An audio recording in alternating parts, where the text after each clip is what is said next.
राधा स्वामी जी। बाणी बाणी अज्ञात अनामी सतनाम सतपुरुष की। आज की सत्संग वीडियो का विषय है भक्ति कितने प्रकार की होती है। तो चलिए इसी विषय के संदर्भ में आज की सत्संग वीडियो आरंभ करते हैं। प्यारी साथ संगत जी, आप सभी के भीतर बैठे परमात्मा को मेरा प्रणाम। आप सभी के चरणों में मेरा प्रणाम स्वीकार करें। विनती करता हूँ इस पूरी वीडियो को अंत तक सुनने की कृपालता ज़रूर करें जी।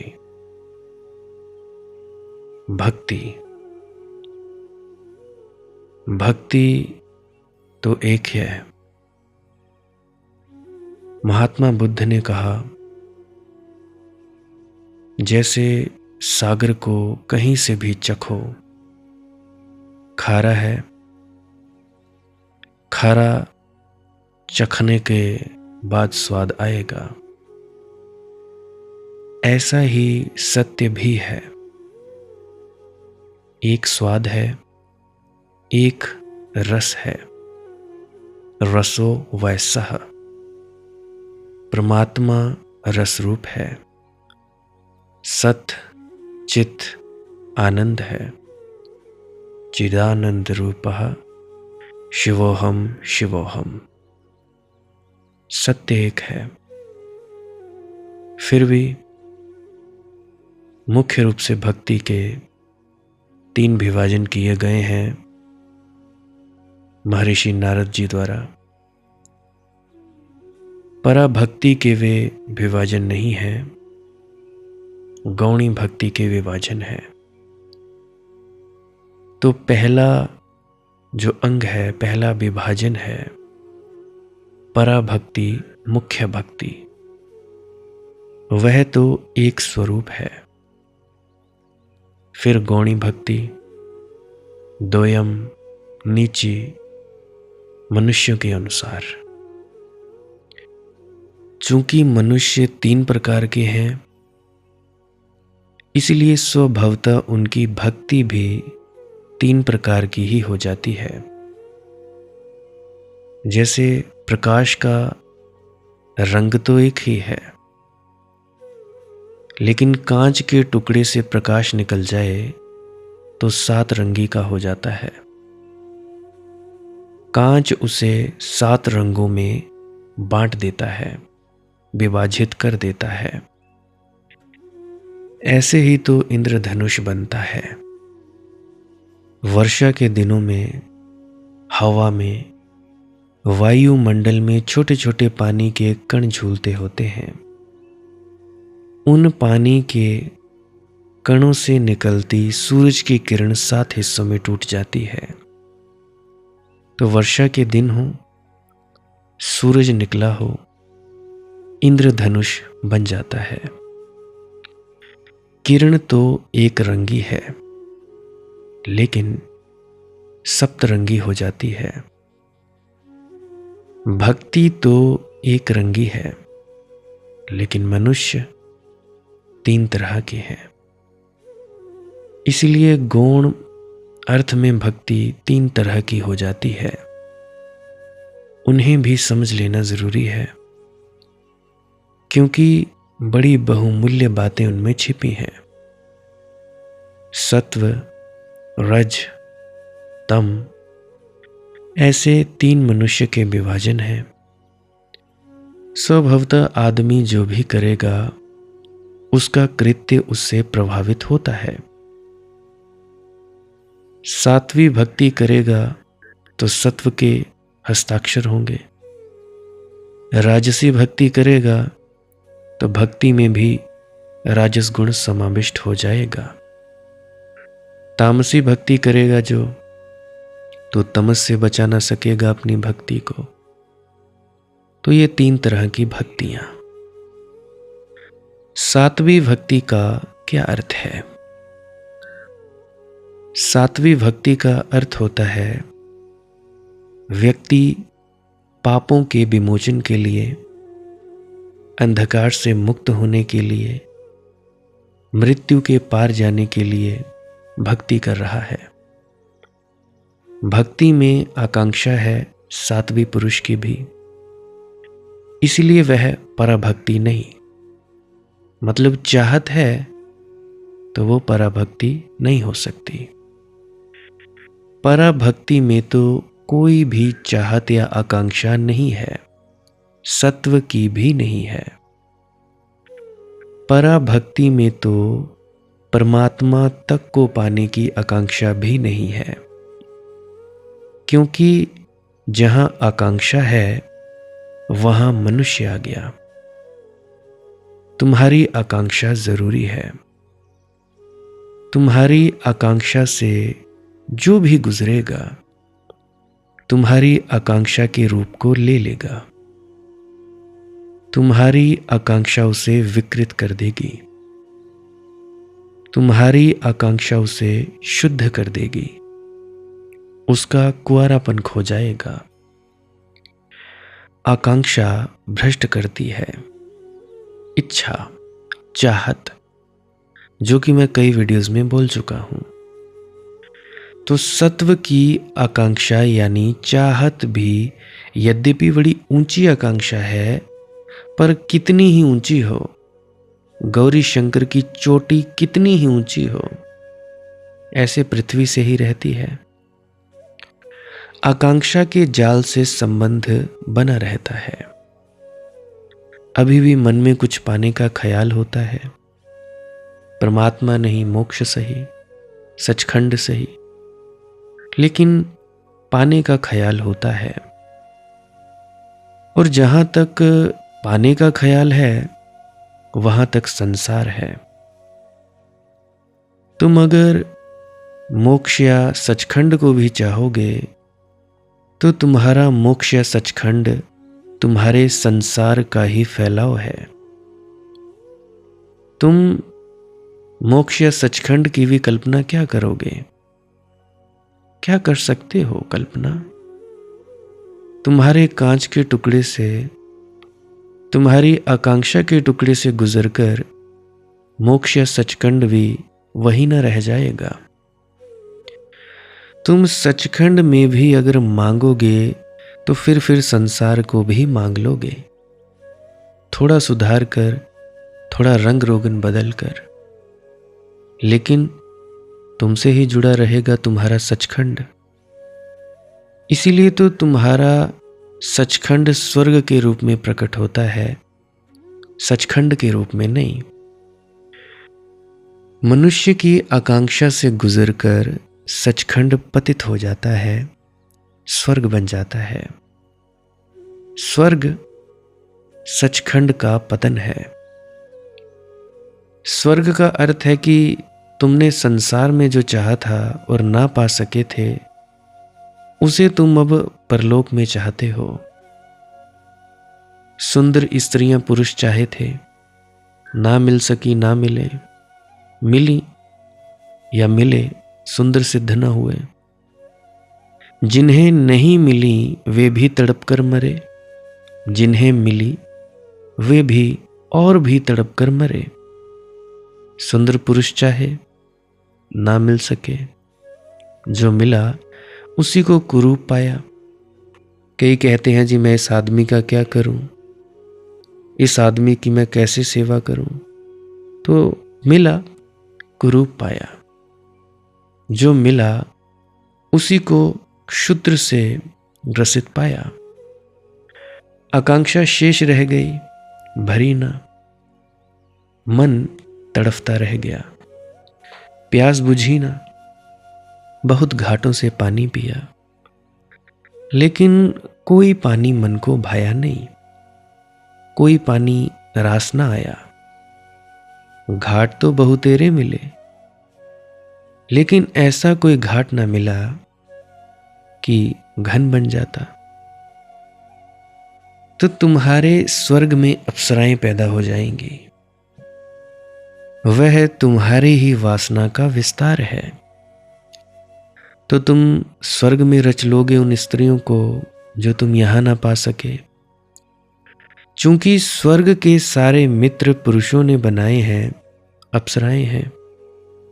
अगर स्त्रियां बनाती तो स्वभावतः सुंदर पुरुषों को रचती। अप्सराएं ऐसी कि 16 वर्ष पर उनकी उम्र ठहर जाती है, फिर बढ़ती नहीं। उर्वशी अभी भी 16 साल की ही है। सदियों पहले भी 16 साल की थी, सदियों बाद भी 16 साल की रहेगी। मनुष्य की आकांक्षा थी कि स्त्री 16 पर ठहर जाती। कोई स्त्री वहां ठहरती नहीं। हालांकि स्त्रियां ठहरने की कोशिश भी करती हैं, 16 के बाद बड़ी मुश्किल से बढ़ती हैं, बड़ी बेचैनी से बढ़ती हैं। 2-2, 3-3, 4-4 साल में एक साल बढ़ती हैं। फिर भी बढ़ाना तो पड़ता ही है। समय किसी को क्षमा नहीं करता। मौत को पीछे हटाने का कोई उपाय नहीं है। युवावस्था को सदा पकड़े रखने की कोई सुविधा नहीं। यहां तो सभी हाथ से खोया चला जाता है। तो फिर स्वर्ग तो है, वहां तो हमारे सपने ही साकार हुए हैं। वहां तो कोई समय बाधा देने को नहीं है। वहां तो कोई मौत द्वार पर दस्तक नहीं देती। वहां तो बुढ़ापा आकर खड़ा नहीं हो जाता। स्वर्ग में स्त्रियों के शरीर से पसीने की बदबू नहीं आती, सुगंध आती है, सुवास आती है। चाहा हमने यहां था, हो ना सका। बहुत इत्र फुलेल छिड़के, डिओड्रेंट, कोई कुछ छिड़का, बहुत सुगंधियां खोजी, फिर भी पसीने की बू छिपाई छिपती नहीं, प्रकट हो ही जाएगी। शरीर की गंध है, कितना ही भुलाओ भूलती नहीं। स्वर्ग में पहली तो बात, पसीना निकलता ही नहीं। ठंडी हवा, एसी चला रहता है 24 घंटा। सुबह ही बना रहता है, दोपहर होती नहीं। और इस शरीर से सुगंध आती है। स्वर्ण कायाएं हैं स्वर्ग में, और सोने में सुगंध है। मुसलमानों के स्वर्ग में शराब के झरनों का भरोसा दिलाते हैं। आदमी का मन तो देखो, छोड़ता भी है पाने के लिए ही छोड़ता है। यह भी कोई छोड़ना हुआ? एक हाथ से छोड़ा नहीं, दूसरे हाथ से पकड़ लिया। यहां प्यालियां छोड़ता है, गिलासियां छोड़ता है। शराब यहां गिलास में मिलती है। झरने और नदियां नहीं बहती, स्वर्ग में नदियां बहाता है मनुष्य। यहां तो शराब तुम्हें अपने में उतारनी पड़ती है, वहां तुम शराब में उतर जाओगे। डुबकियां लेना, तैरना। उमर खयाम ने कहा कि धर्म गुरुओं, अगर ये बात सच है कि स्वर्ग में शराब है, तो थोड़ा हमें यहां अभ्यास तो कर लेने दो। तुम बड़ी मुश्किल में पड़ोगे। ना तुम्हें पीना आता है, ना पिलाना आता है, तुम वहां करोगे भी क्या? तुम्हारा अभ्यास विपरीत है। इसलिए अक्सर मेरे देखे जो शराबी हैं, नशेड़ी हैं, उनको मेरी बातें गहराई से समझ आती हैं। जिन्होंने कभी शराब पी, कोई भी किसी भी प्रकार का नशा किया, चाय का, कॉफी का, रोटी का, खाने का, चाहे कोई भी चीज खाई, वो व्यक्ति मेरी बात को बड़े गहराई से समझता है कि मनदीप बात क्या कह रहा है। अगर मनदीप ऊंचे नशे की बात कह रहा है, तो वो यहां की तो होगा नहीं नशा। हर व्यक्ति शराब पीता क्यों है? पीता है खुद को भुलाने के लिए, क्योंकि चिंताएं बहुत हैं। कोई पत्नी तंग करती है तो शराब पी लेता है, कोई और चिंता दिमाग में है तो शराब पी लेता है, किसी ने फैक्ट्रियां बना रखी हैं तो शराब पी लेता है। शाम को चिंता बहुत है, दिमाग चलता ही रहता है तरह तरह से। कोई किसी की भी कोई भी समस्या हो, किसी को आदत लग चुकी है तो शराब पीता है, कोई हुल्लड़बाजी करना चाहता है तो शराब पीता है। तो अपने अपने कारण हैं। परंतु मेरे देखे जो व्यक्ति शराबी हैं, नशेड़ी हैं, गंजेड़ी हैं, भांग पीते हैं, वे व्यक्ति मेरी बात को बड़ी गहराई से समझते हैं, क्योंकि उन्होंने सस्ता नशा जाना। तो सस्ता नशा शरीर को खराब करता है, तो जो महंगा नशा होगा वो तो नहीं करेगा। मुझे आज भी याद है 2 साल पहले मेरे यहाँ पे जब मैं बुआ जी के घर पे रहता था किराए पे, तो मेरे मित्र आए। उनके घर में कोई समस्या थी, तो थोड़ा सामान लेना था यहाँ से दुकान से। मैंने कहा भाई ले जाओ, अभी है मेरे पास पैसे तो ले जाओ, तुम बाद में दे देना। तो आ गया अपने मित्र को लेकर। उसका एक और मित्र होगा, मैं उसे नहीं जानता था। तो उस वक्त मैं उठा ही था, करीब करीब शाम के 4 बजे होंगे, 1 डेढ़ 2 साल पहले की बात है ये। तो मैं उठा हुआ था, जैसे ही मस्ती से बाहर आया तो घंटी बजी फ़ोन की। सामने से बोला गया, मनदीप भाई मैं आ रहा हूँ। मैंने पूछा ठीक है आ जाओ, कहाँ पहुँचे? कहने लगा बस यहीं पहुँचा हूँ, 5-10 मिनट में तुम्हारे सामने पेश हो जाऊँगा। मैंने बोला ठीक है, कोई बात नहीं। तो थोड़ी देर के बाद आया, उसका मित्र था। तो जब वो मुझसे बात करे तो मैंने उसे जवाब दिया। तो जब मैं आगे आगे आ गया एक्टिवा पे, वो पीछे पीछे बाइक पे आ गए। दुकान पर जाना था, बड़ी मुश्किल से मेरे से बोला जा रहा था। तो मैंने सामान के लिए बोला, वो भी मेरे मित्र ही हैं, दुकानदार करियाने वाले। तो थोड़ी देर के बाद जो मेरा मित्र है, रजत है उसका नाम, कहने लगा मनदीप भाई ये जो मेरे साथ में आया है ये कह रहा है कि ये व्यक्ति नशा कौन सा करता है, इसकी आवाज़ देखो, इसकी आँख ही नहीं खुल रही और इसकी सेहत भी ठीक है, चेहरे पर भी लालगी है, इसकी बाजुएं भी बिल्कुल ठीक हैं, कोई पता नहीं लगता कि ये कोई ड्रग्स लेता है या कुछ लेता है, ना इसके मुंह से कोई बू आती है कि इसने शराब पी हो। करता क्या है ये? तो वो बताने लगा कि ये व्यक्ति ध्यान में ही रहता है, बड़ी मुश्किल से बामुश्किल से उठ पाता है, इसे काम भी बोझ लगता है, अपनी रोटी खाना पीना भी बोझ लगता है। तो उसने बताया, तो मुझे बता रहा था मेरा दोस्त। मैंने कहा भाई कोई बात नहीं, अपनी अपनी हर किसी की समझ है।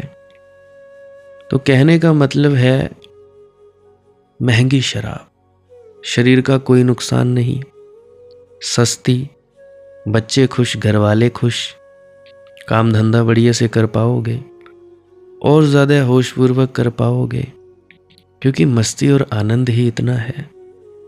तो यार जिस व्यक्ति ने शराब नहीं पी उसको मैं क्या समझाऊं, या जिस व्यक्ति ने कोई भी किसी प्रकार का नशा नहीं किया मैं उसे क्या समझाऊं। मेरा समझाने बुझाने का ढंग कुछ और है। शराबी आ जाते हैं, मनदीप भाई, मनदीप बेटा मैं शराब पीता हूँ। मैं बोलता हूँ कोई बात नहीं, तो क्या हो गया, तुम ध्यान के लिए बैठो। तो कहते हैं हम जी अपने आप को बड़े अंदर अंदर ग्लानि महसूस करते हैं, हमने नामदान भी लिया है और हम शराब पीते हैं, और तुम कहते हो कोई बात नहीं। मैं कहता हूँ चलो ठीक है, माफ़ किया, जैसा मैं कहता हूँ तुम करो। तो मैं कहता हूँ कि तुम सांसक्रिया करो। धीरे धीरे जब वे शराब पीते हैं तो उल्टी हो जाती है। फिर वे कहते हैं कि भाई अब हमें समझ आ गया कि तू क्यों कहता था, हमें अब पता लग गया। तो जिसने ये सस्ती शराब छोड़नी है, अपनी इच्छा से छोड़ना चाहता है, उसको अगर कुछ बताया जाए तब तो वो करे। जो छोड़ना ही नहीं चाहता उसको कौन क्या करे, कोई कुछ नहीं कर सकता है। तो मैं किसी को नहीं कहता कि तुम नशे छोड़ो, मैं कहता हूँ बड़ा नशा पकड़ो, छोटे नशे छूट जाएंगे। तुम्हारे हाथ में 10 रुपए हैं, कोई तुम्हें लाख रुपया पकड़ा दे, तुम 10 रुपये छोड़ दोगे। कोई बोले ये 10 का नोट मुझे दे दो, मैं तुझे लाख रुपए का चेक साइन करके देता हूँ, तुम छोड़ दोगे। लो भाई मैंने क्या करना है। तो जब तक बड़ा मजा ना आए छोटे मजे छोड़े नहीं जा सकते। काम वासना का मजा है, क्रोध करने का भी मजा है, लोभ का भी मजा है, मोह का भी मजा है, अहंकार का भी मजा है, डरने का भी अपना ही मजा है। तो ये मजे हैं, छोटे मजे छोड़े जा सकते हैं जब बड़ा मजा मिले। मैंने कहा मैंने आप लोगों को पहले भी बताया है, मैंने भी सस्ती शराब पी, कोई झुठलाता नहीं।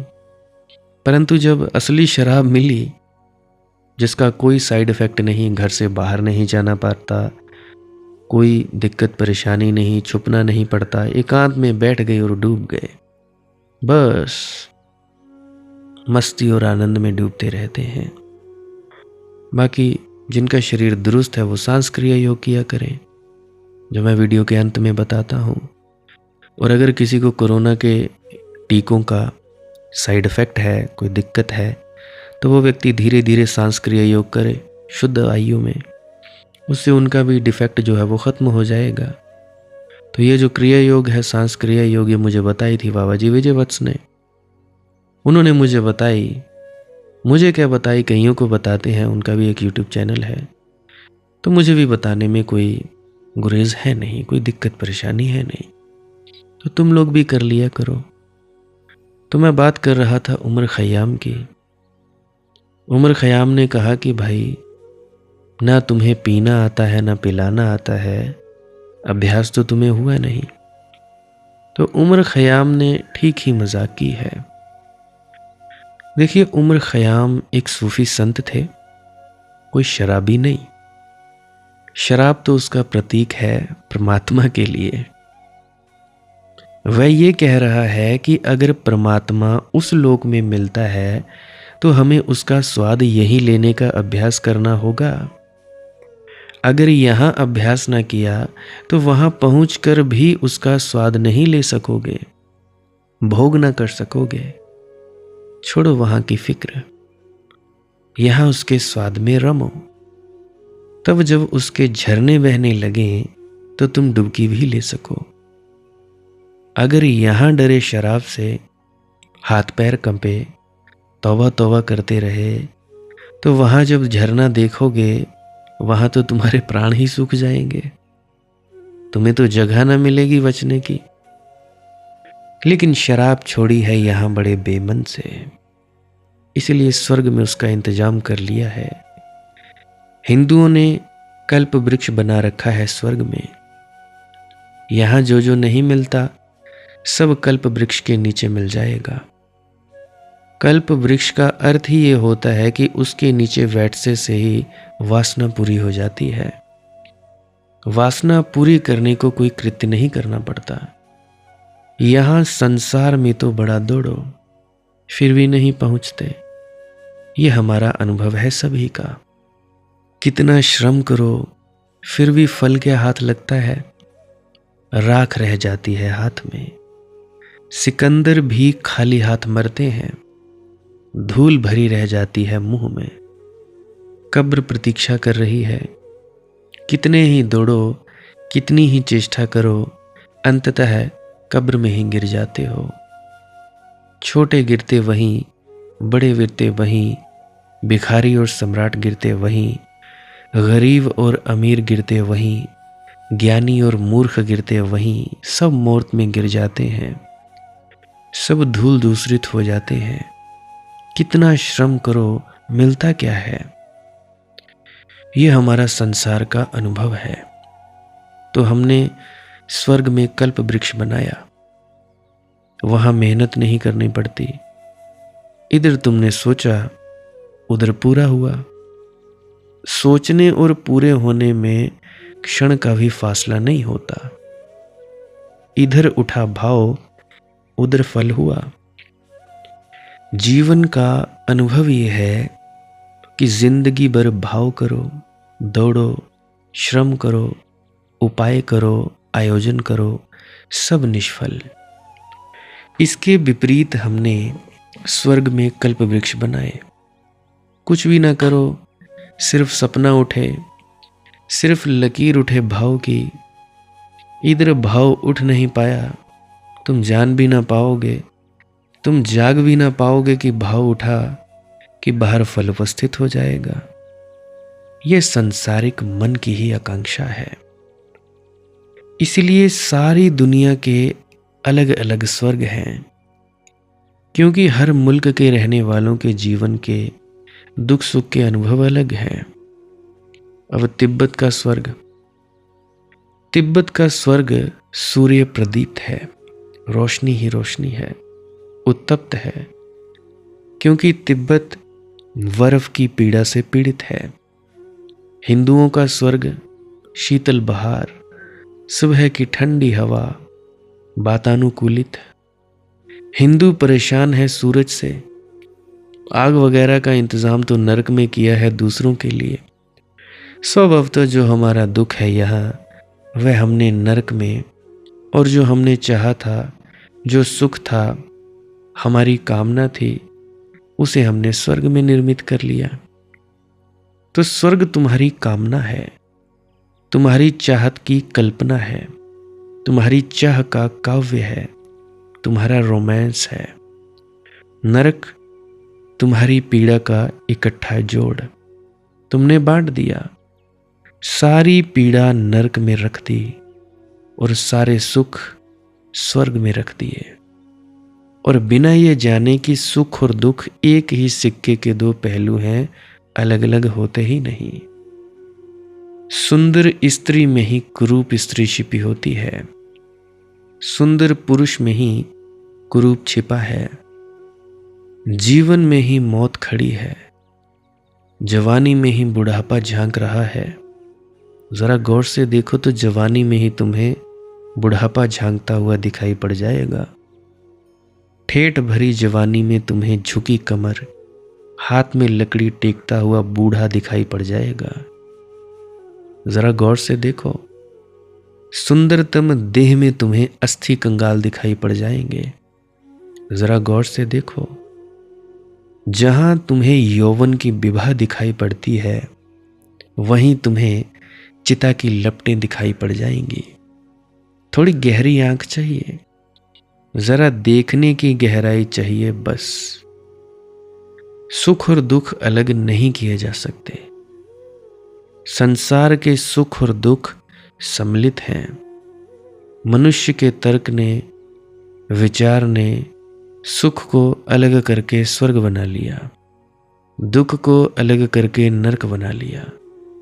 स्वभावतः नरक उनके लिए जिन्हें तुम पसंद नहीं करते, दुश्मनों के लिए, परायों के लिए, स्वर्ग अपने लिए, अपनों के लिए, जिन्हें तुम चाहते हो, जिन्हें तुम सुख देना चाहते थे ना दे सके, उनके लिए। इसीलिए जो भी मरता है सभी स्वर्गीय हो जाते हैं। ख्याल किया तुमने? जो भी मरता है मरते से ही स्वर्गीय हो जाता है, क्योंकि मरने की चर्चा, मरने का दुख प्रियजन उठाते हैं। दूसरों को तो लेना देना क्या है? किसको पड़ी है कि नारकीय कहे कि नरक चले गए? किसको लेना देना है? फिर मरे के संबंध में कोई बुरी बात कहना भी नहीं। दुश्मन भी मर जाए तो भी अब मरे से कुछ बुरा कहना शोभा नहीं देता, अशोभन लगता है। स्वर्ग गए, स्वर्गीय हो गए जी। कोई शक भी नहीं उठता कि ये स्वर्गीय हो गए। ये स्वर्गीय होने योग्य थे, लेकिन प्रियजन है, वे चाहते हैं जी स्वर्ग जाएं। भक्ति, पराभक्ति कुछ भी नहीं मांगती, परमात्मा को भी नहीं, और परमात्मा को पा लेती है। परमात्मा को पाने का ढंग ही यही है, न मांगना। बिना मांगे मोती मिले, मांगे मिले न भीख। फिर से दोहराता हूं, परमात्मा को पाने का ढंग यही है, न मांगना। बस तुम ध्यान के लिए बैठे हो, मत मांगो कि परमात्मा मिले। कुछ भी मत मांगो, ये भी मत कहो कि ना मिले, यही मत बोलो कि मुझे, मेरी मांग नहीं है, मेरा ये नहीं है, फला नहीं है, ढिका नहीं है। कुछ भी मत कहो। बिना मांगे मोती मिले। मांगा कि तुमने परमात्मा की शक्ल अपनी वासनाओं में ढाल दी। तुम जरा सोचो, तुम किस तरह का परमात्मा चाहोगे? कभी विचार करो तो तुम पाओगे कि तुम्हारी कामना का ही प्रतिबिंब होगा। किस तरह का परमात्मा चाहोगे तो तुम पाओगे, तुम रंग भरने लगे परमात्मा में अपने ही। किरण टूट गई, सतरंगी हो गई, स्वभाव खो गया, सत्य अवसत्य न रहा। तुम जब सारी वासना को, कामना को छोड़कर देखते हो तो वह दिखाई पड़ता है जो है। परमात्मा की चाह भी परमात्मा की मार्ग में बाधा है। इसलिए परम भक्त सिर्फ भक्ति करता है, मांगता कुछ भी नहीं। परम भक्त सिर्फ प्रार्थना करता है, प्रार्थी नहीं होता। इसे ख्याल में ले लेना। परम भक्त सिर्फ प्रार्थना करता है, प्रार्थी नहीं होता। उसकी प्रार्थना कुछ मांगने की नहीं होती, उसकी प्रार्थना अहोभाव की होती है। वह धन्यवाद देता है, वह कहता है ऐसे ही इतना दिया, कुछ पात्रता न थी, कोई योग्यता न थी, तू भी खूब है, लुटा रहा है, मुझे दिया। जिसकी कोई पात्रता ना थी, ना देता तो शिकायत कहाँ करते, किससे करते? ना देता तो शिकायत किस मुंह से करते? कोई कारण ना होता। इतना दिया, पारावार दिया, विस्तार दिया, जीवन दिया, अस्तित्व दिया, धड़कता हुआ हृदय, प्रेम से भरे प्राण दिए, प्रार्थना की संभावना दी, प्रार्थना की परमात्मा की संभावना दी, मोक्ष सचखंड का द्वार दिया, सब दिया। तो परम भक्त प्रार्थना करता है धन्यवाद के लिए।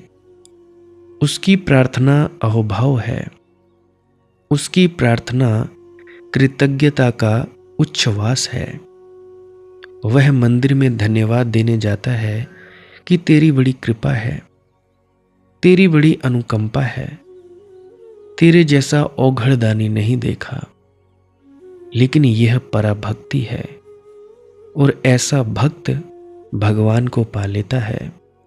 फिर मुझे दोहराने दे, जो मांगता नहीं उसे मिल जाता है, जो मांगता है वह मांगने के कारण ही दूर पड़ जाता है। क्यों? अब मांग का शास्त्र समझो। जब तुम कुछ मांगते हो तो मांगने वाला अपनी मांग पर ध्यान रखता है। जब तुम कुछ मांगते हो तो तुम परमात्मा से भी बड़ी उस चीज को बता रहे हो जो तुम मांगते हो।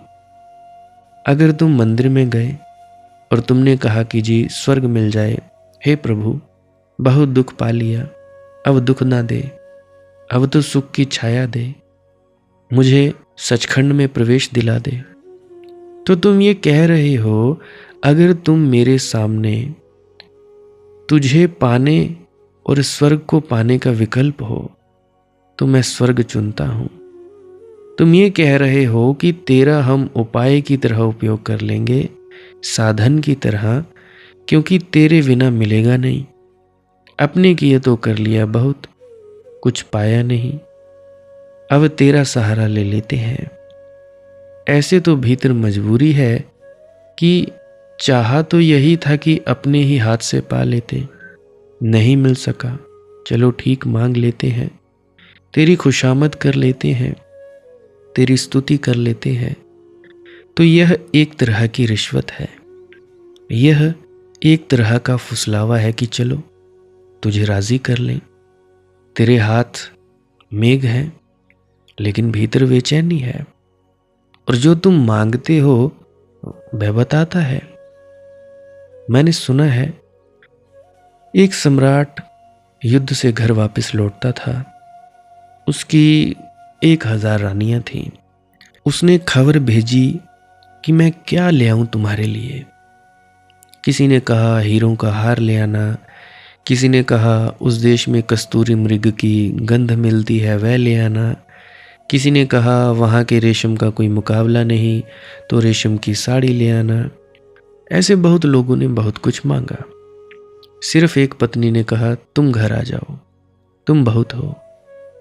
उस दिन तक उसने इस रानी पर कोई ख्याल ही ना किया था। 1000 रानियों में एक ही थी, कहीं थी, नंबर थी, कोई व्यक्ति नहीं थी।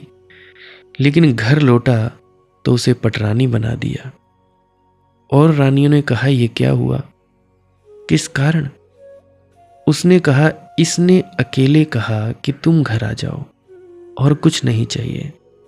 तुम आ गए, सब आ गया। इसने मेरा मूल्य स्वीकारा। तुम में से किसी ने हीरे मांगे, किसी ने साड़ियाँ मांगी, किसी ने इत्र मांगा और 1000 चीज़ें मांगी, मेरा उपयोग किया। ठीक है, तुमने जो मांगा तुम्हारे लिए ले आया, वो ठीक है, तुम्हें चाहिए भी होंगी वो चीज़ें, परंतु इसने कुछ भी ना मांगा, इसके लिए मैं आया हूं। तो परमात्मा उसके द्वार पर दस्तक देता है जिसने कुछ भी ना मांगा, जिसने कहा ऐसे ही बहुत दिया है, बस मेरा धन्यवाद स्वीकार कर लो।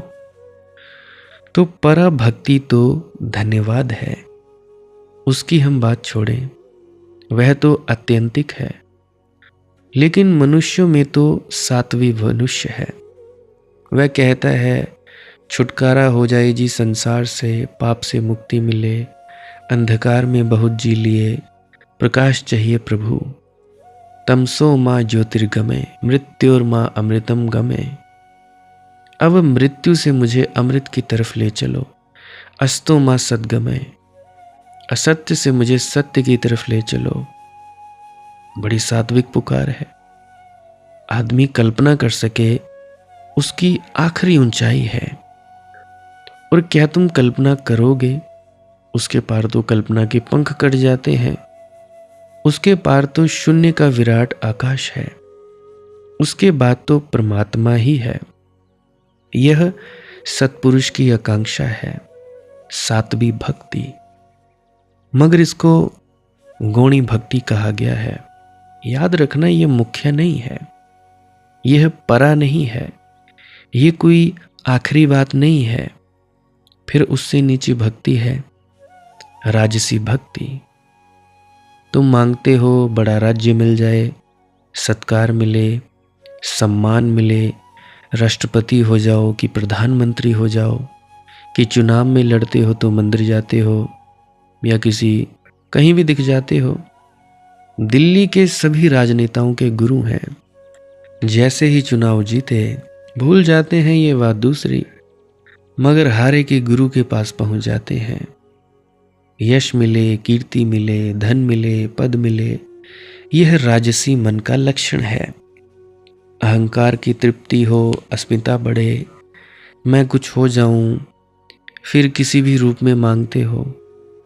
तो अगर तुम मंदिर में गए और तुमने यश, धन, कीर्ति मांगी, सुयश फैले, मेरे परिवार, मेरे कुल का नाम सदा रहे, तो तुम्हारी भक्ति और भी नीचे गिर गई, राजसी हो गई। उससे भी नीचे तामसी भक्ति है। तामसी व्यक्ति राज्य भी नहीं मांगता, यश कीर्ति भी नहीं मांगता। वह कहता है वो फला आदमी मर जाए, इस पर दुख का पहाड़ गिर पड़े, चाहे इसे मिटाने से मैं मिट जाऊं, मगर इसे मिटाकर रहूंगा। उसका मन क्रोध से, तमस से, उसका मन हिंसा से, ईर्ष्या से आंदोलित होता है विनाश से। तो ये 3 गौणी भक्तियां हैं। इन 3 के उत्तर क्रम में पूर्व की भक्ति कल्याणकारी होती है। तामसी से राजसी ज्यादा कल्याणकारी होती है, राजसी से सात्विक ज्यादा कल्याणकारी है, और इन तीनों से पराभक्ति ज्यादा कल्याणकारी है। लेकिन एक बड़ी अनूठी बात है जो समझ लेनी चाहिए, वह यह है कि भक्ति का सूत्र तीनों में है।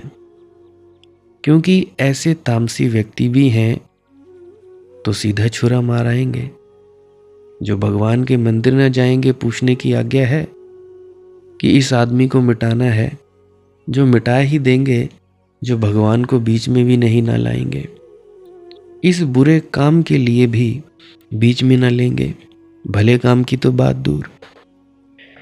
तो ये तामसी व्यक्ति कम से कम मंदिर तक तो हो आता है। इसके जाने का कारण गलत है, माना, मगर जाता ठीक जगह है। गलत आकांक्षा से जाता है, लेकिन जाता ठीक के पास है। इतना तो कम से कम ठीक है ही। आंखें इसकी धुंधली हैं, पर्दा है क्रोध का, कोई बात नहीं। अगर प्रार्थना करता ही रहा, रोता ही रहा प्रार्थना में, तो शायद आंख से धुंधलाहट हट जाए। तो जो आदमी धन के लिए, पद के लिए मांगने गया है, कब तक मांगेगा? कभी तो जानेगा, समझेगा कि ये मैं क्या मांग रहा हूं। मांगते मांगते, प्रार्थना करते करते होश भी तो संभलेगा। कम से कम पाएगा तो मंदिर में अपने को, कभी होश भी आ जाए। गलत कारण से ही सही, लेकिन ठीक जगह तो है। कभी झलक मिल जाए तो शायद सात्विक हो जाए। किसी दिन पाएगा कि मांगा परमात्मा से धन और मिला, बड़ी भूल हो गई। कुछ और बड़ी बात मांग लेते। धन मांगा, क्या पाया? मिला भी क्या? तो भी कुछ ना पाया। पर अब शिकायत भी किसको करे? खुद ही मांगा था। पद पा लेगा, लेकिन पद पाकर पाएगा सिवाय खींचातानी के और कुछ भी नहीं है। कुर्सी पर कोई ठीक से बैठे थोड़ा ही पाता है। कोई टांग खींच रहा है, कोई हाथ खींच रहा है, कोई कुर्सी को उल्टाने की कोशिश कर रहा है। जो कुर्सियों पर हैं उनको जरा गौर से देखो। 2-4 दिन से ज्यादा भी राजधानी से बाहर रहने में घबराहट लगती है। उधर कोई कुर्सी उल्टा ना दे। प्रधानमंत्री, राष्ट्रपति ज्यादा दूर की यात्रा पर जाएंगे तो डरेंगे, नहीं जाते ज्यादा दिन की यात्रा को। जब तक गए तब तक इधर लौट कर आने का मौका ही ना आए। बहुत बार ऐसा हो जाता है, राष्ट्रपति गए बाहर फिर लौट ही ना सके, क्योंकि तब तक यहां दूसरों ने कुर्सी उल्टा दी, कोई और चढ़ बैठा। रात चैन से सो नहीं सकते। राजनीतिज्ञ और चैन से सो जाए तो राजनीतिज्ञ ही नहीं। करवटें बदलता रहता है, दांव बिठाता रहता है, रात भर शतरंज की चालें चलता रहता है। बड़ा खेल है, बड़ी बेचैनी से भरा है। मिल भी गया पद तो पाओगे कि कुछ मिला नहीं। कुछ और मांग लिए होते। मौका आया और क्या मांग बैठे। अवसर मिला था, ये क्या कूड़ा कचरा मांग कर घर आ गए। देने वाला सामने खड़ा था, मांगा भी तो क्या मांगा। तो किसी दिन शायद सत्व की ऊर्जा उठे और तुम्हारे मन में भाव उठे, अस्तो मां सद्गमय। असत्य से सत्य की ओर ले चल प्रभु। अगर सत्व की प्रार्थना जारी रहे तो किसी न किसी दिन तुम्हें यह दिखाई पड़ जाएगा, परमात्मा से और सत्य को मांग रहा हूं। परमात्मा को ही मांग लेता। जब मालिक हो तो नासमझी है। जब देने वाला ही आकर हृदय में विराजमान होने को राजी है, तो ऐसे ही उसको ही क्यों ना मांग लूं। फिर और सब तो इसके साथ आ ही गया। सत्य आया, प्रकाश आया, अमृत आया। वह सब तो इसका अनुषंग है। वे तो इसकी छायाएं हैं। तो मैं छायाएं मांग रहा हूं। तब मांगते मांगते मांग भी निखरती है, सुधरती है। प्रार्थना गलत भी शुरू हो तो भी शुरू हो जाती है। अल्लाह अल्लाह ये तेरी तरको तलब की वसायतें, रफ्ता रफ्ता सामने हुस्ने तमाम आ ही गया। अव्वल अव्वल हर कदम पर थी हजारों मंजिलें, आखिर आखिर एक मुकामे वे मुकाम आ ही गया। ये तेरे त्याग और भोग की विशाल उलझने, हे परमात्मा। लेकिन चलते रहे, रफ्ता रफ्ता सामने हुस्ने तमाम आ ही गया। बहुत तरहों के सौंदर्यों ने घेरा है। स्त्री का सौंदर्य था, फूलों का सौंदर्य था, धन का सौंदर्य था, पद का सौंदर्य था। लेकिन रफ्ता रफ्ता सामने हुस्ने तमाम आ ही गया। उस पुण्य का सौंदर्य आ ही गया। खोजते खोजते, टटोलते टटोलते, अल्लाह अल्लाह ये तेरी तरको तलब की वसायतें, कितने भोग, कितने त्याग, कितनी उलझने, कितनी विशालताएं। आकाश है, लेकिन फिर भी रफ्ता रफ्ता सामने हुस्ने तमाम आ ही गया। अव्वल अव्वल हर कदम पर थी हजारों मंजिलें। पहले पहले एक एक कदम पर मुसीबतें खड़ी थीं। हजारों रास्ते खुलते थे, चुनाव करना मुश्किल था। भूलें हो जाती थी। हजार रास्ते खुलते हों तो जो भी चुनोगे पछतावा बना रहेगा कि भैया 999 छोड़ दिए, पता नहीं वहां क्या था। और जिंदगी में कुछ तो चुनाव ही होगा। धन चुनो, पद छूट जाता है। पद चुनो, धन त्यागना पड़ता है। स्त्री चुनो, पद छूट जाता है। पद चुनो, ब्रह्मचर्य धारण करना पड़ता है।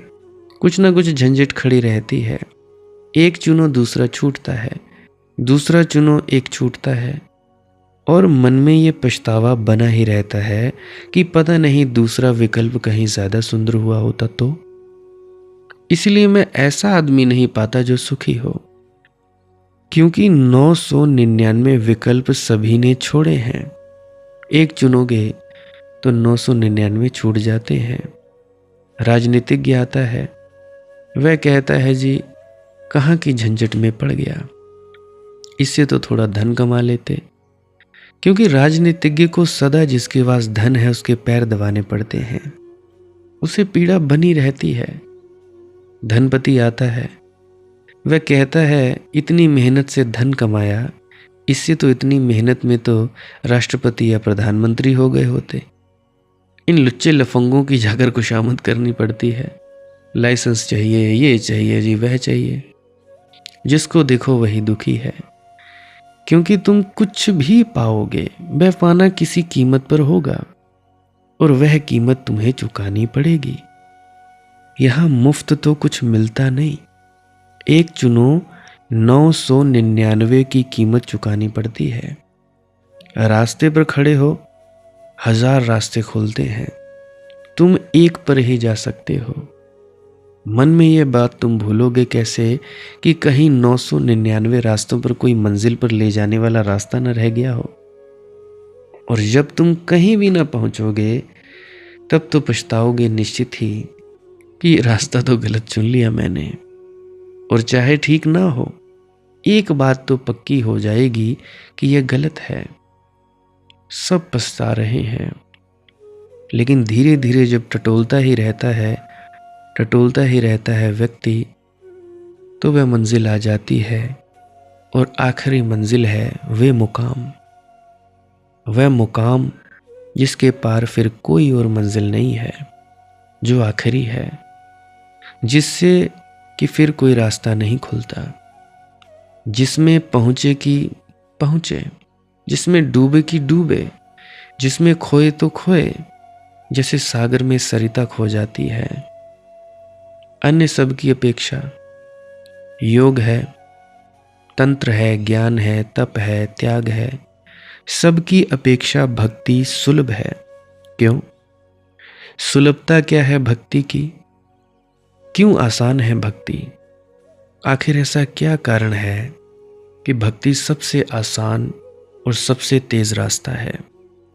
इसके बारे में हम कल की वीडियो में बात करेंगे। आज के लिए बस इतना ही। किसी का कोई प्रश्न हो तो कमेंट सेक्शन में लिख दे, या व्हाट्सएप नंबर मेरा डिस्क्रिप्शन में दिया गया है, वहाँ पे व्हाट्सएप कर सकते हो। शेयर करना हो तो इस वीडियो को कर सकते हो। और जो व्यक्ति पहली बार आया है वो सब्सक्राइब कर सकता है इस चैनल को, और जो पुराने हैं जिन्होंने पहले ही किया है उनको सब्सक्राइब बटन दबाने की ज़रूरत नहीं है। लाइक कर सकते हो इस वीडियो को, हाइप कर सकते हो, ताकि ज़्यादा से ज़्यादा लोगों तक यूट्यूब खुद ही इस वीडियो को पहुंचा दे। बाकी ये सब आप करना चाहो तो कर दे, नहीं तो कोई जोर ज़बरदस्ती है नहीं।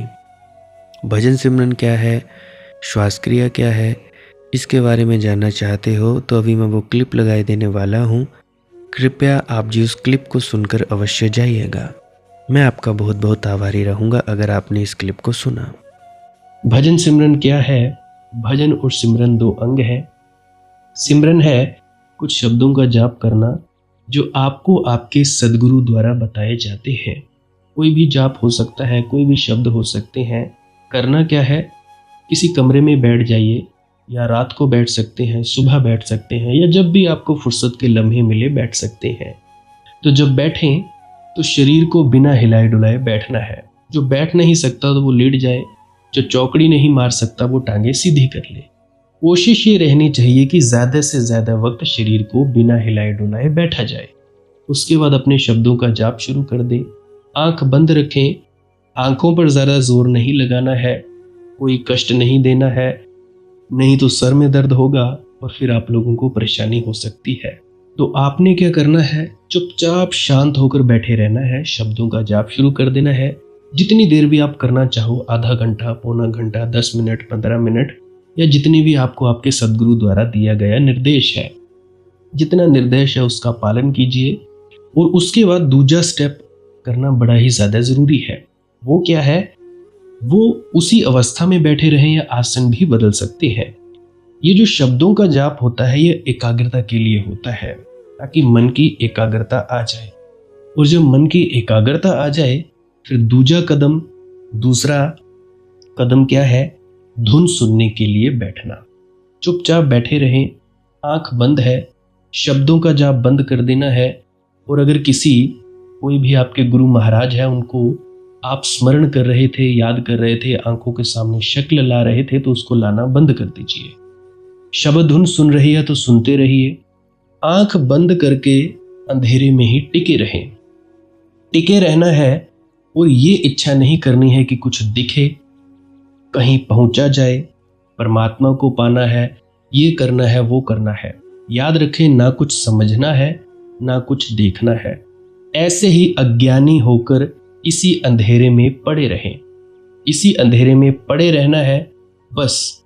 उसके बाद जो होगा सो होगा।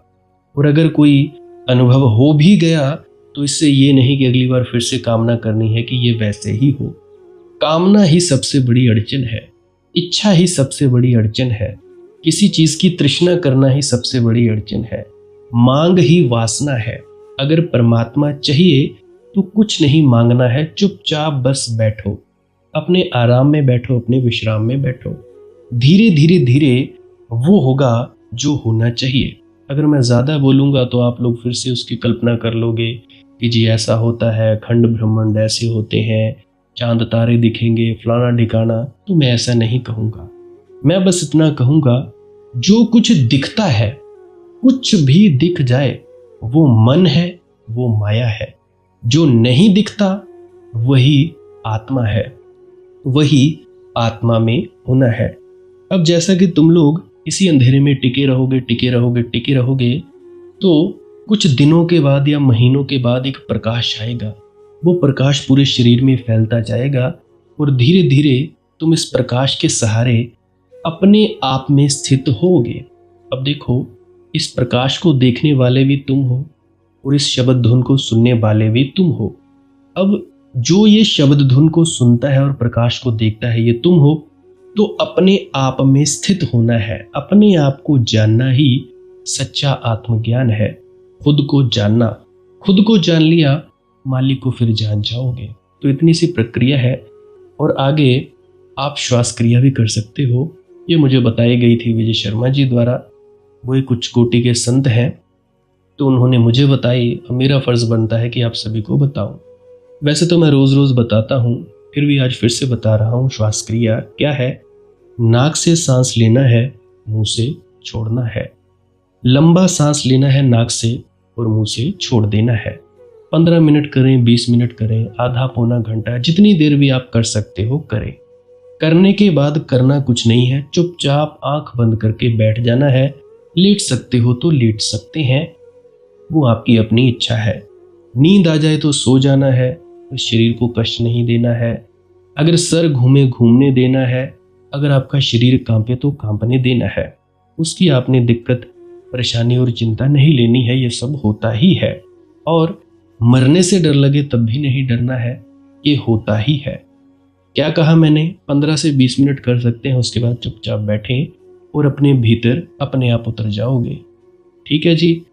प्रेग्नेंट लेडीज़ बिल्कुल ना करें, जिनको दिल की बीमारी है या गोलियां वगैरह खाते हैं वो भी बिल्कुल ना करें, और बाकी सब कर सकते हैं।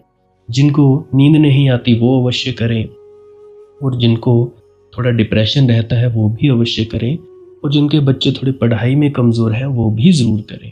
बाकी आपकी मौज है, करना हो करिए, नहीं तो आपकी अपनी अपनी इच्छा है। और ध्यान दें, जब सिमरन करें तो उसके बाद सीधा भजन पे बैठें, और जब ये श्वास क्रिया करें तो इसके बाद सीधा भजन के लिए बैठें। अलग अलग प्रक्रियाएं हैं, एकाग्रता के लिए है श्वास क्रिया और एकाग्रता के लिए ही है भजन सिमरन। सिमरन भी एकाग्रता के लिए और श्वास क्रिया भी एकाग्रता के लिए।